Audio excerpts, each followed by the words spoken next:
Hi, this is H.D. Chambers. I'm coming to you on Thursday, May the 28th, and I'm hoping that everyone is ending the month of May in good spirits and good health. Yeah, it's the end of May, I know, and getting ready to start June the 1st on Monday, which is it's hard to believe. It's hard to believe. I have a couple of things I want to talk to you about briefly today, mostly updates on things I have addressed previously. But one, let's start real quickly with our graduation ceremonies for our class of 20 graduates.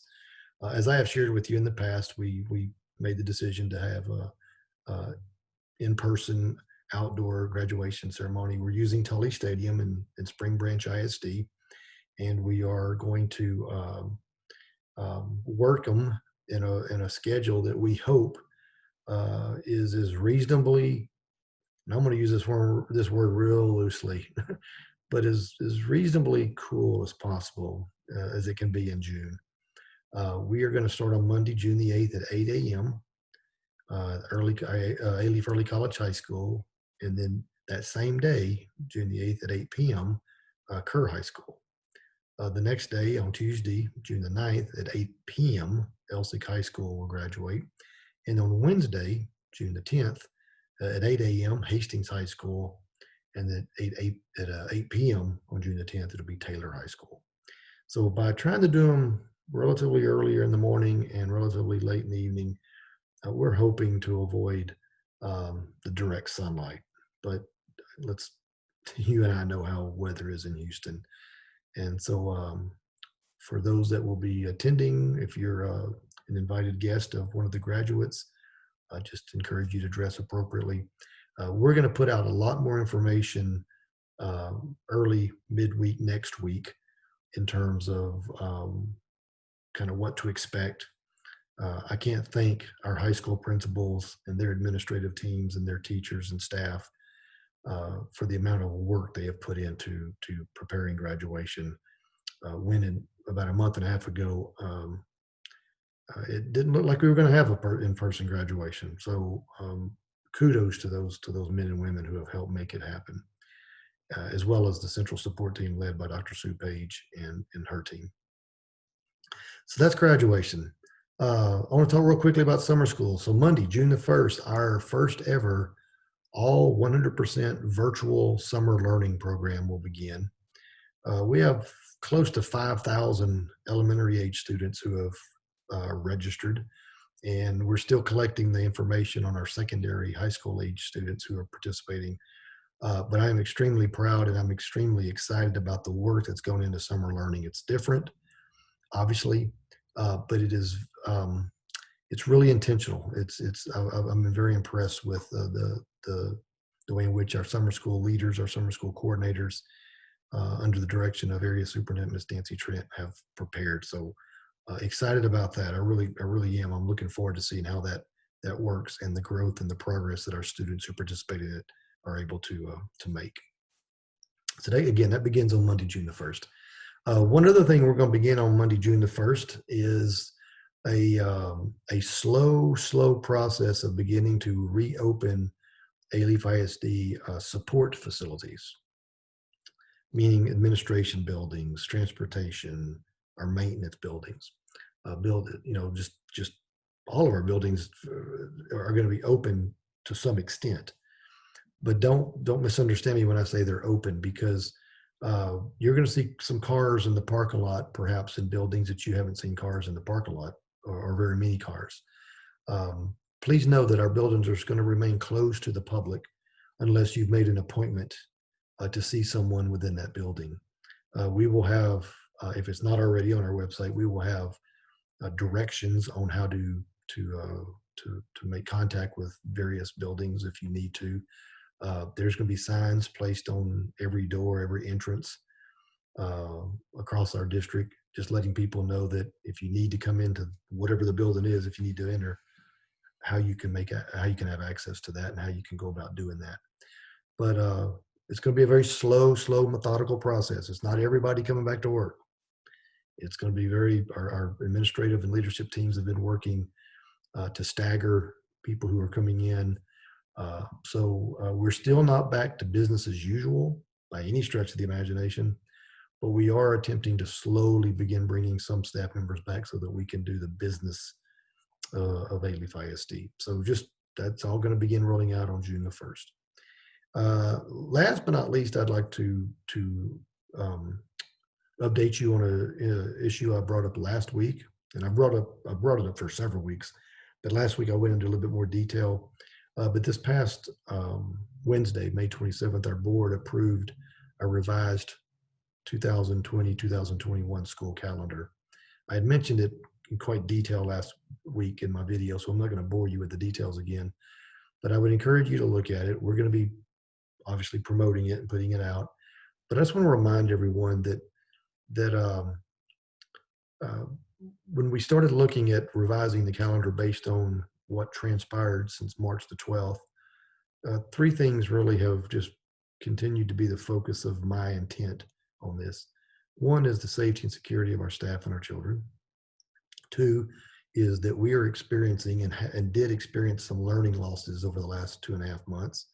No matter how hard we tried to make the virtual school work, it didn't work for everyone, both teachers and for students. Obviously for students who didn't have access to technology or access to internet.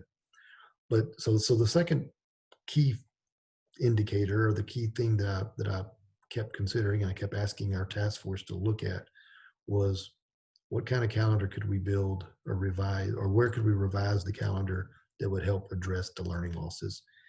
And then third, and certainly last but not least, was I wanted to give our teachers and our campuses and those who are working hand in hand with our students, either virtually or literally face to face, and I'll talk about that in 1 second.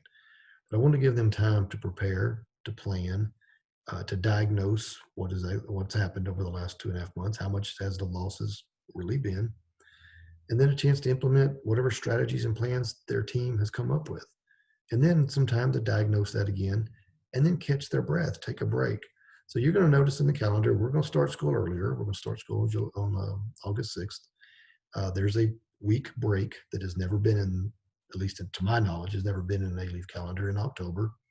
It's at the end of the first grading period, and it's a chance to do just what I just described. What did we just learn? What do we need to do to continue the new learning, or to continue reteaching and remediating what we lost over the last 2.5 months of this school year? And then give people a chance to have a break. And then also to take some time perhaps to provide remediation and additional tutorial school for those kids who still remain behind. So that's the rest of the rest of the calendar includes teacher planning days. It includes another week in February, the week of February the 8th, which I mentioned last week. And but those three things I just talked about: safety, security, student loss, academic losses, and then teacher time, teacher preparation, to an opportunity for teachers to figure things out, and then take a bit of a break. And then trying to just build flexibility with the calendar. We're going to need some flexibility. And so I understand some people are not going to like it. I understand, and I want to be real clear on this. There is, I know that moving the school start date up early is going to perhaps create some problems with people who either have travel plans, appointment plans, things of that nature. I am going to ask that every one of our leaders, our principals, our leaders in our district, to work individually with those individual staff members that there's a potential conflict. And we always have worked on this, and we've always tried to work it out, and we always will do that. So if you've got a conflict or something, don't panic. Let's just get with your supervisor or your principal or whoever you report to. And this message for all of those supervisors and principals is, please work with those individuals, and we will figure this out so that it's not an unnecessary burden on anyone. So it's one of those decisions I made. The board supported it, and I am confident, extremely confident, that it's the best decision for our students. And I think as we get into the school calendar, I think the way in which the breaks are structured, I think our staff would recognize that as well. So it's not without faults. It's not without problems. I know people have their own opinions of it, but I just want you to know where my mind is. We are continuing to work on reentry. We We're looking at a variety of scenarios. Yeah, some of them include staggered days, staggered weeks, social distancing, parents who do not want their children to come to school, staff members, and particularly teachers who are concerned about their own health coming to school, coming to work. We're we have a huge a task force. We have a project manager that's overseeing this, and you're going to start hearing and seeing some things that, with a little bit more, I don't know, detail as we move forward with this. And last, I'll be done after this. I've got there's a survey. We have hired a company, us and a lot of districts, a lot of large districts have hired a company called Basilease to create a survey for us. It's going to go to students, staff, and parents. And it's just to get a glimpse of how do you feel?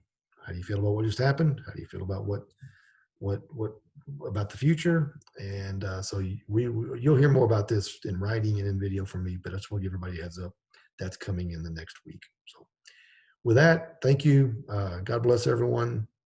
Please enjoy what little time you may have off, and just know that I appreciate everything every staff member has done, every parent has done, and if you're a community member watching this, thank you for your support. Keep our district leaders in your thoughts. There's a lot of decisions to be made.